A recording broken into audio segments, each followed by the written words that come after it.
Well, hello everybody, and welcome back to another episode of The Accommodation Show. This week, I'm joined by a legendary man. His name is Daniel Rouquette, and he is from Villa Finder. Welcome to the show. Thanks for having me, Bart. I'm happy to be here. Daniel hit my inbox a few weeks ago. He said, Bart, you're doing an event in Bali. I know all about Bali. How can I support this thing? How can we make it happen? We need to get everybody together. Now, the email was fantastic because obviously I love any kind of support that we get. But then it allowed me to do a bit more research and to find out more about you. And then I found out that we also have mutual connections in the industry, and people do know who you are, Daniel. So I'm a little bit slow to the party, but I feel really privileged to have received that email from you, got to talk to you a little bit and to learn a little bit about Villa Finder. So this week, as part of a series where we're going to be talking about how people built their businesses, I wanted people to hear your story about Villa Finder and how you got to where you are today. So first off, congrats on the success. And then second off, if you could give us a little bit of a background as to who you are, Daniel, and what Villa Finder is all about. Of course, first I want to say I'm extremely excited for Strive coming to Bali. It's a great conference. I've been eager to have such an event in Bali. So yeah, I'm glad that you're making it happen. So to answer your question around who am I? So I'm French, as most of your audience will have guessed by my accent. And I moved to Asia around 2010. So I've been here for about 12 years. I'm based in Singapore, and I do travel the region a fair bit for work, of course, and for pleasure as well. So how we got started was really around 2012. And when I say we, it's not a royal we. It's really, there's more than just me in this story. And even though we're going to talk a lot about what I have done, obviously there's a huge team behind me. We're 69 now, so really a large number of people. Yeah. Yeah, go ahead. And then, so what does Villa Finder do? What do you guys do? Yeah, so Villa Finder, we have two activities. The first one is that of a specialist OTA. So we go around the region, we select the best properties, the best villas in particular, and we list them on our website. And then we work like most OTA would, but we have this strict control on quality, which means that we don't accept everyone, which also means that we do remove some properties that fall below our quality standards. And then our second activity is property management, which we do in Bali with about almost 100 villas now. Yeah, well, and which one was first? Was it the chicken or the egg? Yeah, well, the chicken, I guess, in this case was the VOTA. So we started with villas in Bali. Our first website was villabali.com. We just went around the island, knocked on doors, and discussed with people. Okay, do you want to start working with us? Bear in mind that at the time Airbnb didn't exist, or it was mostly about renting someone's room in their apartment, not renting an entire place. It was not present in the. So really, there was no real solution for anyone looking to rent a villa in this region. Yeah, fantastic. So give everyone a bit of context as to how big Villa Finder is right now. So right now we do about 30,000 nights, a little bit more than 30,000 nights last year. That's the number of nights that we spend we send to all of our partners. So yeah, that represents slightly above $10 million of booking value in the entire year. And this is across 6 different countries. Most of them are in Asia, though we have launched some business in Ibiza, Mallorca, and some parts of Italy as well a couple of years ago. But that's a recent foray into Europe. Are these just all places? Are these all just places you like to go on holiday to? Absolutely, of course. I mean, as an entrepreneur, this is what we do, right? So we build a business to solve a hitch that we have as well, to a certain extent. Yeah, very much. The destinations where we do best are also the destination that I like most. So maybe I also need to recruit some people who like different types of destinations so we can be successful in more places. Yeah. It's really fascinating that, and that was something that I learned when I established iBooked Online is when I started, it was literally me picking up the phone and calling up people saying, hey, you need a new website. Your website, your web presence is terrible. Mm-hmm. I didn't say terrible because I would get upset, but could do with room for improvement. But when I was looking for the first areas to sort of target, there were ones that I was familiar with, that I'd like to go to. it's people that I knew that I would need to work with in a certain community. And I guess you said that it was Villa Bali, so Bali was that first place that you decided to. Absolutely. So the story is my co-founder, David, who's also French, is now no longer involved in the business, but at the time wanted to build his own villa in Bali. And as he was doing some research, because he's a smart guy, he thought not only about how do I build it, but then how am I going to rent it out afterwards? And as he was doing that research, that's where he realized, wow, there's a big opportunity because there's no real website that looks at renting out villas in the region.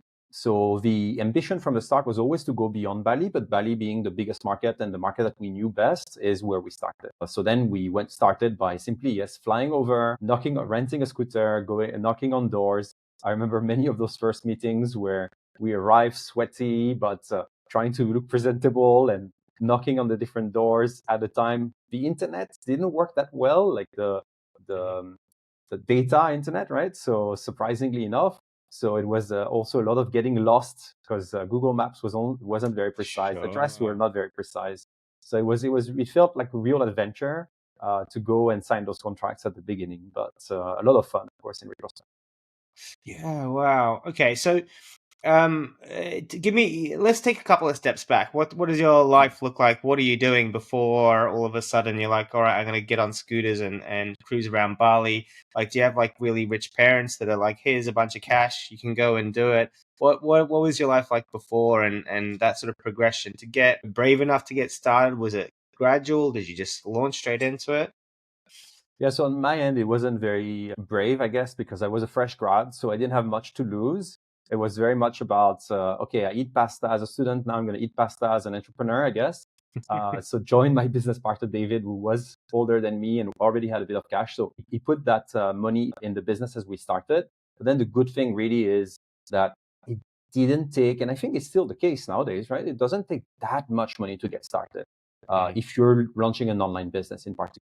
So at the time, yes, we built the website ourselves at the beginning. It wasn't great, but you didn't need it to be great. So the alternatives were pretty terrible. As long as you focused on what is the real customer problem, which was really around quality, which was around making sure the villas really exist as well, that they do look like the picture. There were very few pictures at the time. Could you trust the partner that you were working with? You were going to send money internationally on a bank account, someone you've never heard of. How can you be sure that this person is legit, that they really who they say they are? So really focusing on this was how we got started and what people actually liked about the business. So it didn't require that much money, it just required having a decent online presence, doing a good work of going after good property and then vouching for those properties and putting our trust in the balance. And then quickly the word got out. People started to hear good experiences about us, sending their friends. And so in particular, people living here in Singapore were our first customers. It's a very small market, but it's a market where there's a lot of people who have enough money to travel. And so, yeah, the word spread quite quickly. So when you say customers, so when you say these are the people from Singapore that are going to go and visit these villas in Bali, right? So it's almost like you've almost become a like the real sense of the travel agent, right? So you just happen to have a website, so it's kind of that granular where you're referring people from your books to the website, saying, "Hey, look at these," and then make a booking with me, that kind of thing. Absolutely, yeah. Again, since we started more as an OTA, when I say client, it tends to be those guests, the travelers. The property management side, we launched 5 years later because we were sending so many guests to some of the properties that the owners came to us and said, "Hey, you send me most of my guests anyway. Don't you want to take over all of my reservation, create a small website for me and just make it work?" And so that's what we did. Yeah, gotcha. Right. So you're a student, your business partner says, "Hey, I've got this villa in Bali that I'm building. We should kind of facilitate or do the online travel agent thing." Now, the way that we think of online travel agents, be it Booking.com, Airbnb, and all of the really big companies, it's a lot, back then, it was a lot different in terms of the way they worked. It was very sharing economy kind of based, especially if you talk about short-term rentals. Like even I don't even know if Booking.com were playing in that game. I doubt it back in those days, and it was more sort of for Airbnb that you're going to share your room And then it just became, all right, you can get the whole villa or you can get the whole home. Now, I'm really interested because I think that what a lot of people need to learn is that when we're thinking about working in the accommodation sector, there's a lot of different opportunities. But those opportunities come from understanding a problem and then solving that problem. And there's so many problems that we all have in our business. And I'm sure that if I asked you, Daniel, do you have problems in your business? You say there's plenty of them. If only I had enough time and resources to solve them, but it doesn't work like that. And so someone can create those solutions.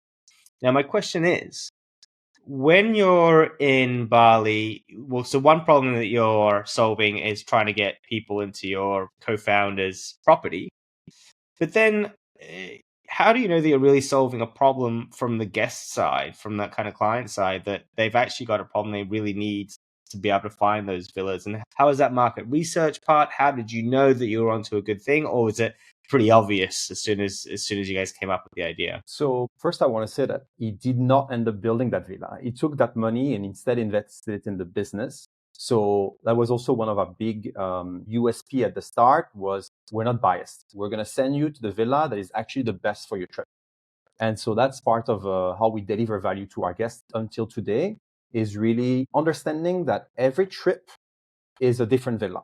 I'm coming with my in-laws and they're very peculiar about something like the quality of the beddings. Great, we have the villa for you.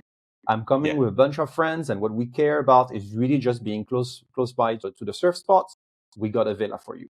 So it's the same person, different trips, different atmospheres, and it's not always going to be the same villa. And that's where, obviously, as a property manager or as an individual villa owner, sometimes we might be a bit biased. We believe our property is the best because, of course, we love that property. We invest in that property. We've spent hours, tears in making it the best property. But it's not necessarily always the best for every trip.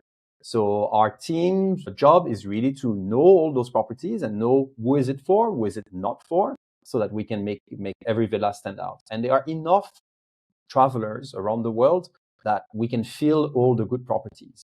I think what's usually difficult is to get enough guests in every single property.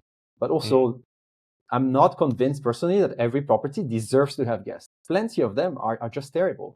And that's what we focus on is we have regular checks. We have regular quality controls for each of the properties to make sure that they stay at a certain level that is going to be acceptable. Obviously, those levels are not the same if you're going to be renting a property for $200 a night or $2,000 a night.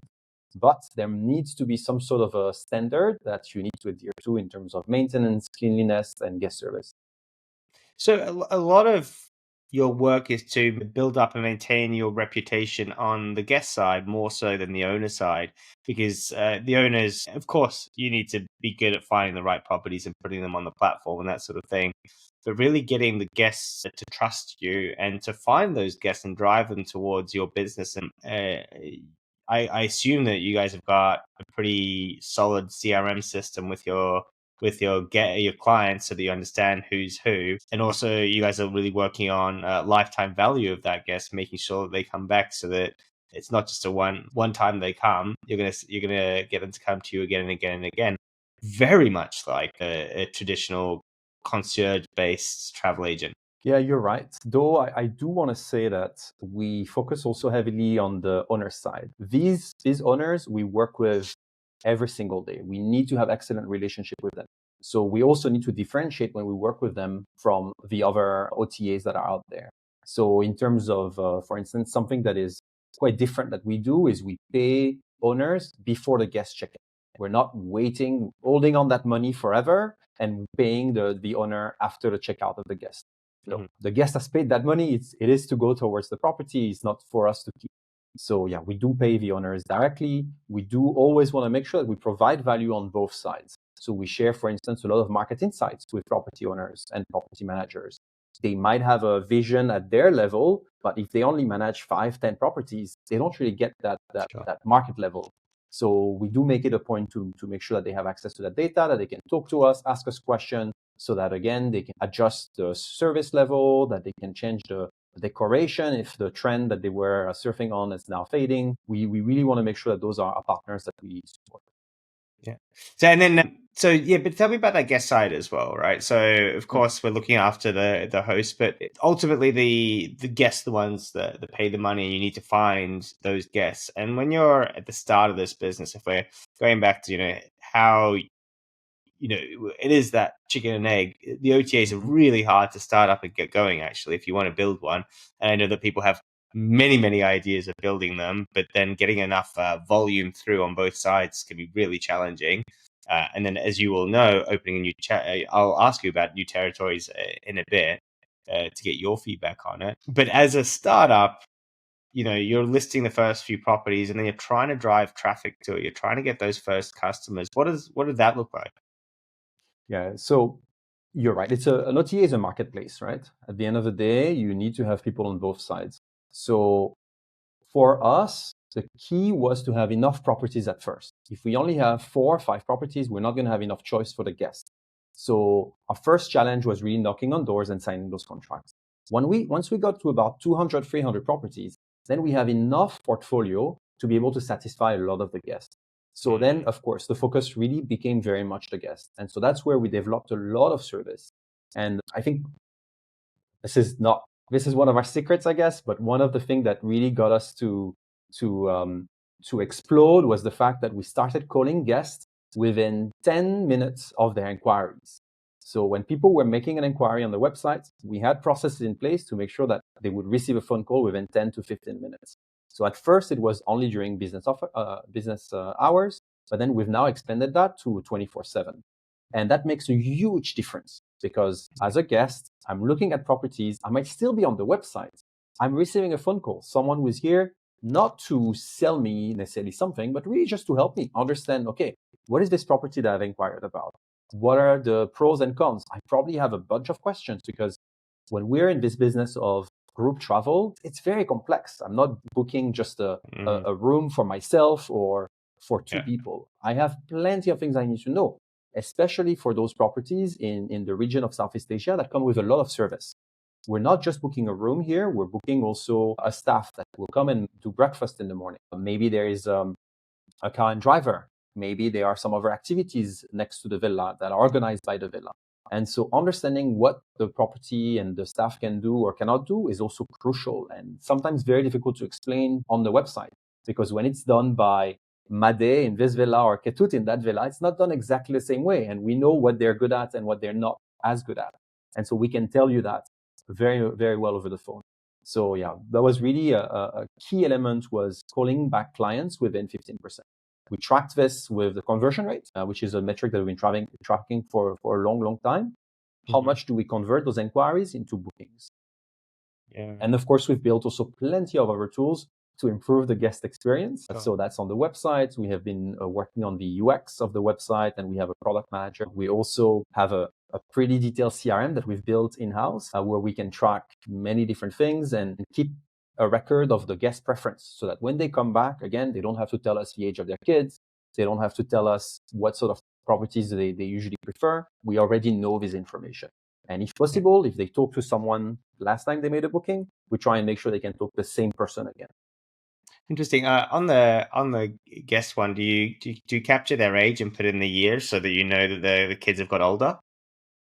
Yeah, so we put the information at the time of the previous booking. We don't have a system that will then incrementally add 1 year, but if I go back to the previous booking and I know, okay, these kids were 14 and 16, it's now 2 Yeah, years you should. later, I Yeah. should know roughly how old they are. Yeah. That's a top tip for me. So don't put ages in, put the year of birth, right? So if you know that the kid is 10, you'd know that it's 2015 that they were born, and now you've got the data forever. So that's really cool. So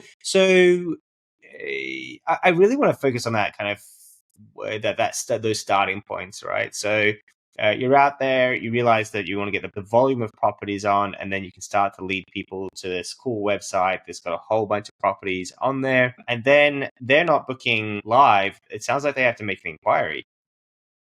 Yeah, you're right. At the beginning, there was no such thing as booking online for properties like this for a couple of reasons. While the price were known, the availability was really a big problem, right? And that's a problem that we've had in this industry for a long time. How are we sure that this availability is correct? And we don't want to double book properties. That's obviously the worst thing Mm. that can happen. So that's actually one of the things that we realized very early on. And about a year after we launched, we built our own tool called for availability management for owners. And we gave it out for free for absolutely everyone who wanted it, because we realized that this was the best way to serve our guests, to serve ourselves, was to make sure that the availability was live. Back then, everyone had their availability on a notepad, on a physical notepad Sure, sometimes, yeah. or on a calendar somewhere. And so it was very difficult. We had to call the owners, make sure that, okay, it was available, which is a huge waste of time and energy, of course. So Yeah. creating that software was really key in our development.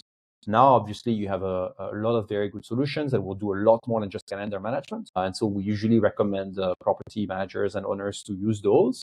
And we're connected to a lot of those. But back in the days, that's really how we got started. Yeah, like convincing owners that availability was important, that we would not block their calendar unless we really had a confirmed booking. And that was one of the biggest problems for guests, right? Because once they know, okay, this is the right property, is it available? Now I want to pay. I don't want to have to wait 2 weeks. I don't want someone else to book it right now because I'm committed. I want to book those dates, right? Yeah. Tell me about so that part of it. You're running as fast as you can to sign up the properties. Then as you're signing up the properties, you're going to have a problem with these calendars. I'm sure that you would have figured that out pretty quickly, and then you would have known that if people are calling, and then you have to make those phone calls, you're going to need some people to manage the phone calls. I imagine you can get people in Bali or wherever. You can get freelancers. Maybe you do a lot of it yourself when you're starting as well, just to make those connections. But the one thing that you know very well is that the people are the most expensive part of the business, and doing those manual connections is going to cost you an awful lot of money, and you're not going to, it's not scalable as well, right? You can't operate the business in that way unless you're charging 2 to 5 grand a night, right? And then you can, it doesn't matter, right? You can do as much personalized service as you want. When making those decisions as to what you're going to do and how you're going to run it, what was your thought process? And was there someone like really good behind the numbers going, all right, I've got this written down, I know how to figure this out, so we can figure out a way out of this problem? Yeah, the way we operate is really based on hypothesis. So what do we think right now is the biggest problem, the biggest blocking point for guests, for the business in general, for our partners? And then from there, we draft a couple of hypotheses, see if we can find some other elements that are gonna tell us, okay, it's solid hypothesis because of X, Y, and Z. We've seen that in other parts of the business. We can take that lesson to this part of the business. And then from there, build some actions, some initiative that will allow us to address to test those hypotheses. So it's really key in the way that we work is we try and really not fall in love with some of the solutions or some of the problems, if I can say. We try to figure out, okay, based on data, and we've built a lot of dashboards. That's one of the strengths that we have because we've built a lot of the technology ourselves, is we have access to that raw data. And then we can look at it and we can form hypotheses from there and then test those hypotheses. And if it fails, it fails. And then we move on and we try the next one. But building also the right experiments is key. Making sure that we build experiments. It's not huge experiments that are going to take us a month to build, 3 months to get there. No, it has to be those small action which you can test within a week, maybe 2 weeks, and then get a sense of, okay, is it a winner? Yes, no. Let's move on to the next one. Yeah. Okay, so if I go back to that example that I was talking about at the start, where you were trying to figure out, uh, the profitability of the business and the sustainability of the business without these calendars, was there someone looking at, like, there's a financial repercussion, right, of having to do things manually? Who was managing that? Was it yourself? Was it your business partner? Who was doing the financials behind everything, making sure the business can get through each step? Yeah, so it was mostly him, though the logic was very simple. In Bali, the average booking value is around $3,000, and the commission that we would be taking at the time was around 20%, so $600 for every single booking. So when you look at this and the average salary of someone in Singapore or in Indonesia, in Singapore at the time, you would be able to get an intern for maybe $1,000 a month. In Singapore, you could get a full-time employee for that price, or even possibly two people. Then you know that any action or that you can take where hiring one person that will bring you one additional booking per month is going to pay off, right? So Yeah. very, very quickly, we also could see that, okay, there were some very simple action. And so the calendar that you mentioned is clearly one of those. We had one person, or rather we had multiple people, because having one person do this is a bit difficult to do day in and day out. So we spread the load between a few different people.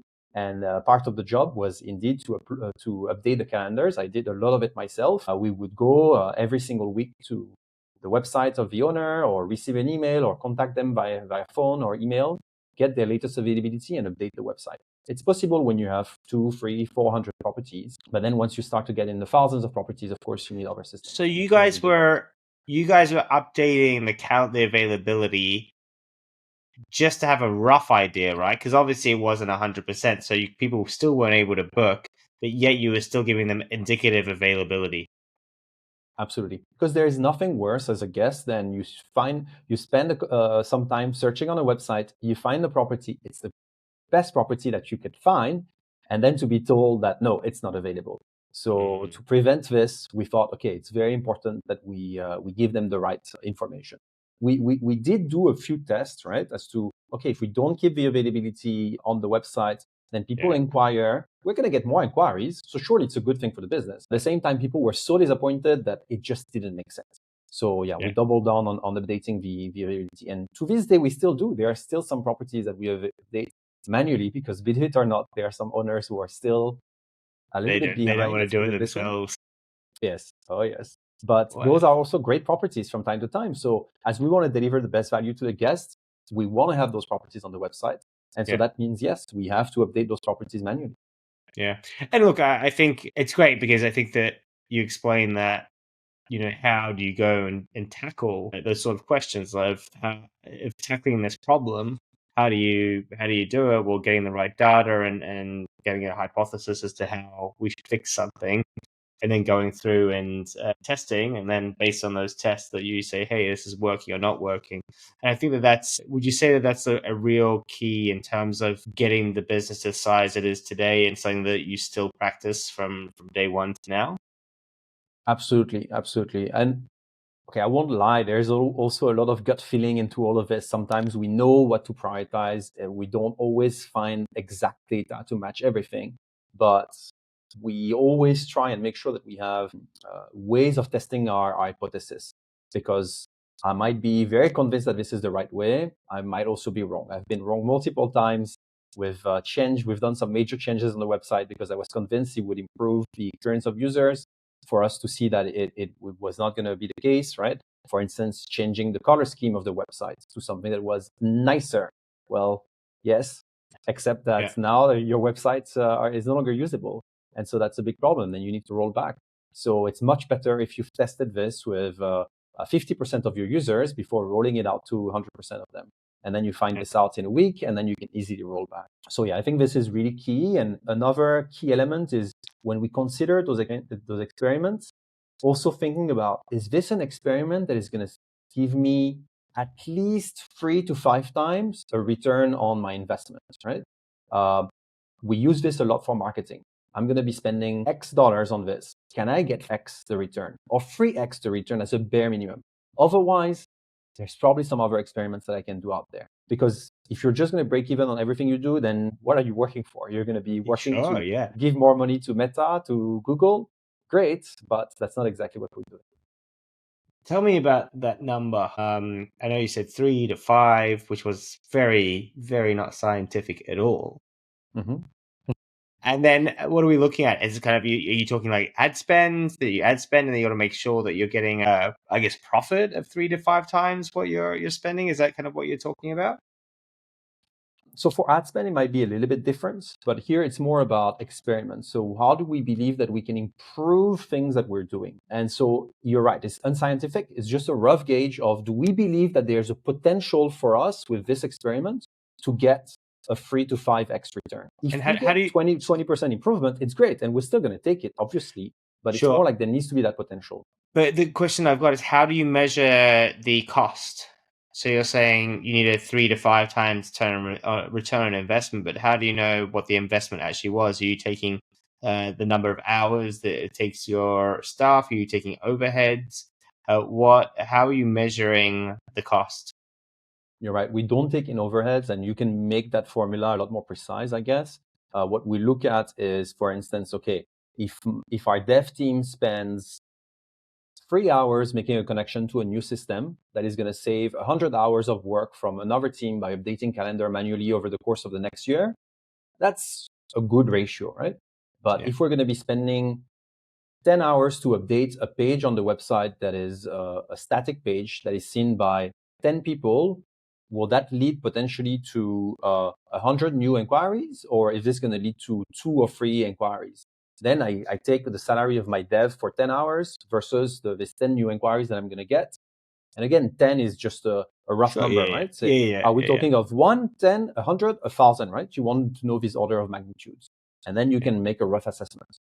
Yeah, I really love that. It reminds me all the good old days of working in Scrum and that sort of thing from the Mm. dev world, and a lot of those principles. I think that it's really interesting as well. If we were to dive deeper, as to, it's all good and well as a leader, knowing this, and I think that for anyone that's getting going or anyone that's growing their business right now, really understanding where to put their focus and their energy is absolutely critical, because there's just so many things that you could be doing at any one time, right? Like for you guys, it's expanding territories, right? Or I mean, even talking about Strive, the conference, do you put your energy over there, or does that come under the passion project part, or is there Mhm. a positive return on investment on it?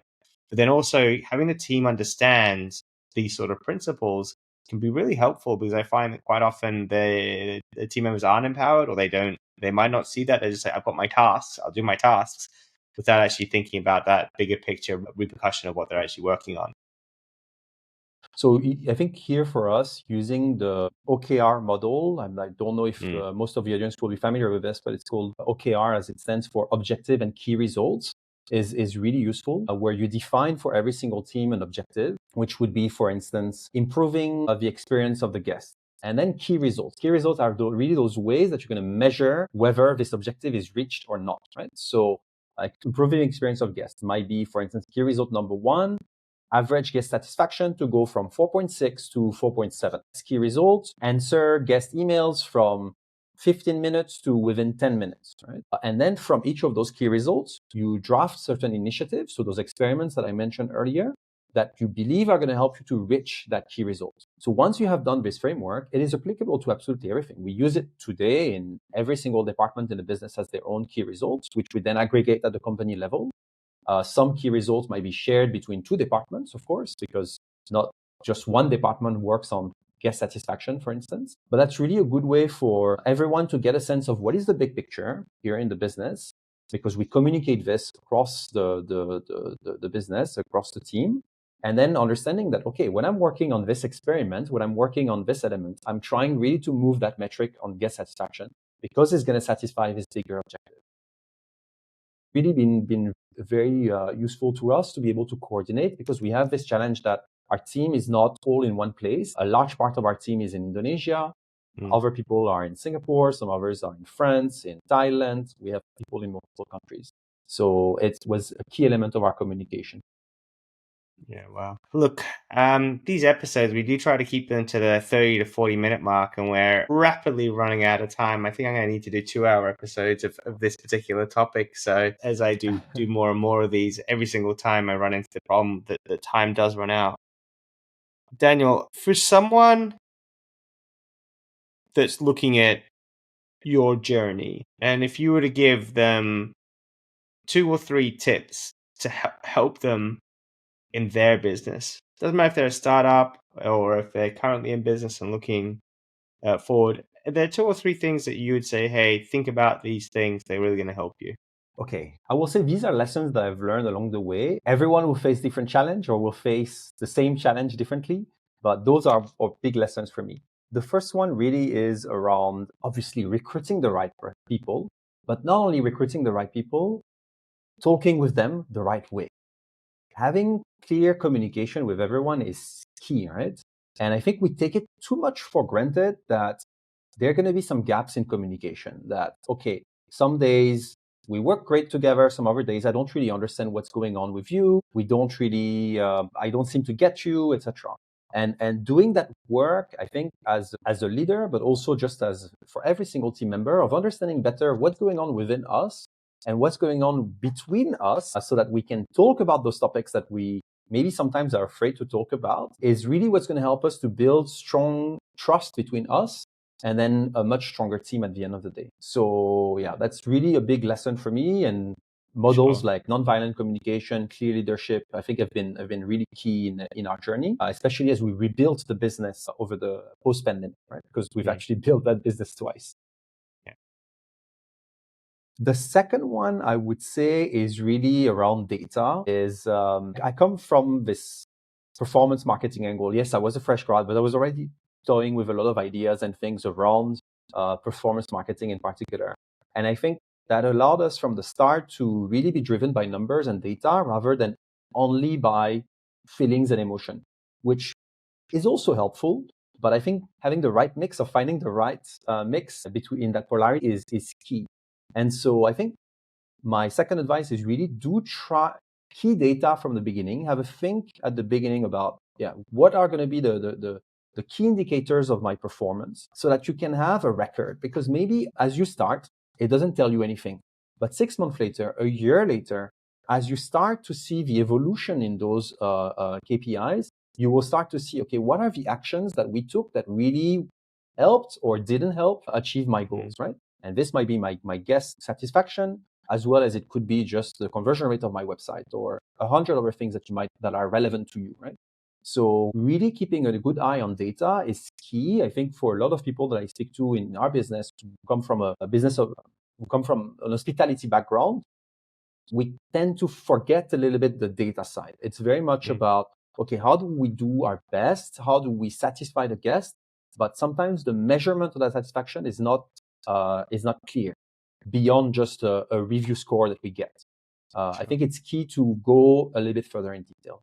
I think those would be the two biggest takeaways that I have. Two biggest takeaways, yeah. Look, I love it. I think this whole episode has become quite about data, and that was a key building block in your journey to figure to putting this business together. And I've got no doubt in my mind that when you were looking at getting 200 on the platform, that was very purposeful. The fact that it was 200 was the kind of that number, or 150, or that sort of that baseline, and that your hypothesis would be that 200 is going to be enough, and surely it was, or as you grow. So, and I love the team as well. I think that's one that's incredibly important. And I think for me, the learning that I have from you is that it's all good and well finding the right people, but I think becoming an extraordinary leader is a lot harder, because you go, oh, people, they'll do stuff. It's like, well, how you have to be very reflective of yourself and get rid of your own ego to be able to be a great leader and to be able to become a better leader. So I love those 2 points. But Daniel, I'm gonna wrap us up. Otherwise, we'll talk for ages. Maybe I'll catch up with you in a month in Bali. We'll do something. Look, thank you so much for your time. Thanks for the support. Thanks for the cool product with Villa Finder. I really wish you a huge amount of success with it. What's the best way for people to reach out to you, contact you, or see what you guys are up to? Yeah, they can find me on LinkedIn. I think it's probably the best place to connect with me. Fantastic. We'll put Daniel's LinkedIn in the show notes. Now, folks, if you are listening to this on the podcast version, so that's just the audio, you'll be on iTunes or Spotify, give it a like. It makes a big difference. If you are listening to or watching us on YouTube, you can see our faces. Just below here, there's a subscribe button. Hit that subscribe button, hit the thumbs up, but even better, leave us a comment. Leave us your thoughts. Has this episode made an impact in your journey? Would really appreciate it. Daniel, thank you so much for joining me once again. I really appreciate it, and I'm looking forward to seeing you soon. Thank you, Bart.